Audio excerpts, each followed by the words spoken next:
Chapter 2. Fire and Strategy. Khalid ibn al-Walid and the Persian Campaigns. After the Battle of Mu'tah, Khalid ibn al-Walid was no longer the same man. The field of war had changed him, sharpened his instincts, deepened his foresight, and transformed him from a brave fighter into a master strategist. If Mu'tah had taught him the value of psychological warfare, the Persian campaigns would make him the embodiment of it. When the call came from Caliph Abu Bakr al-Siddiq to confront the mighty Sasanian Empire, Khalid understood that he was no longer facing tribal skirmishes or small detachments. He was about to clash with one of the oldest and most disciplined military powers in the world. The Persian army was vast, heavily armored, and supported by centuries of battlefield tradition. They relied on strength, structure, and overwhelming force, principles that had crushed countless enemies before. But Khalid knew what they could not imagine. Strength without adaptability is a weakness waiting to be exposed. The Battle of Dat al-Salasil.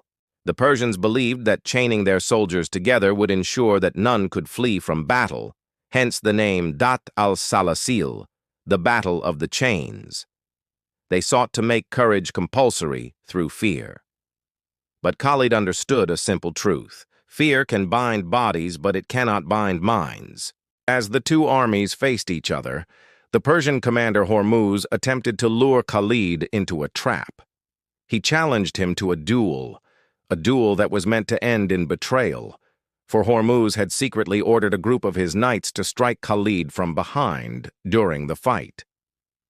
But among the Muslim ranks stood another brilliant warrior, Khalid ibn al-Tamimi, whose sharp eyes caught the deception. Before the ambush could unfold, Khalid stormed forward, engaging the hidden knights and saving Khalid's life. Khalid, now free from treachery, turned and slew Hormuz with his own hand. That moment was more than a victory. It was a message. Treachery may win a battle, but only intelligence wins wars. The rise of tactical genius Khalid spent little time celebrating. Instead, he studied. He analyzed the Persians with the precision of a scholar, their formations, their psychology, their patterns of movement. He realized that the Persian army, though powerful, was rigid, bound by hierarchy and predictability. He saw their armored cavalry, the pride of the Sasanian Empire, as both their strength and their downfall. Heavy armor, he once remarked, is protection that slows the hand of victory. Khalid's answer was innovation. He developed a new form of warfare, fast, flexible, unpredictable. He broke the idea of fixed battle lines, using sudden strikes and rapid withdrawals, a precursor to what modern generals would later call guerrilla tactics. These lightning attacks confused the Persians. Every time they thought they had trapped him, he vanished into the horizon, only to strike again from another direction. His troops appeared like ghosts, emerging from the dust to cut through enemy ranks, then fading away before retaliation could form. Each skirmish was not merely combat, it was reconnaissance. With every encounter, Khalid gathered intelligence, wove it into strategy, and struck with precision. He targeted the commanders first, breaking the leadership before the soldiers even realized they were leaderless. He disrupted communication, split units apart, and turned the Persian army's strength into chaos. His strategy was simple yet devastating. Break the enemy's mind before breaking his body. The psychology of war. Khalid's true brilliance was not just tactical, it was psychological. He understood that fear was the most powerful weapon on any battlefield. By constantly changing his patterns, he created a sense of dread among the Persians.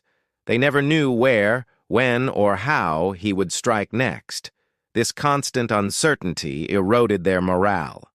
The Persian soldiers began to doubt their commanders, their formations, even their own training. And when an army begins to doubt itself, it is already halfway to defeat. The expanding flame. In a series of swift campaigns, from Ulays to Hira to Ain al-Tamr, Khalid dismantled Persian forces piece by piece. He combined speed with deception, planning with intuition, and faith with flexibility. His victories were not just military conquests, they were lessons in strategic intelligence. Through these campaigns, Khalid perfected his art, to think faster than the enemy, to adapt before the enemy even realizes change is needed, and to use the terrain, the timing, and the human mind as his most effective weapons. By the time his name reached the heart of Persia, it was no longer just a name. It was a legend whispered with awe and fear. Khalid ibn al-Walid had redefined what it meant to wage war. He had proven that true power lies not in numbers or steel, but in the mind that commands them.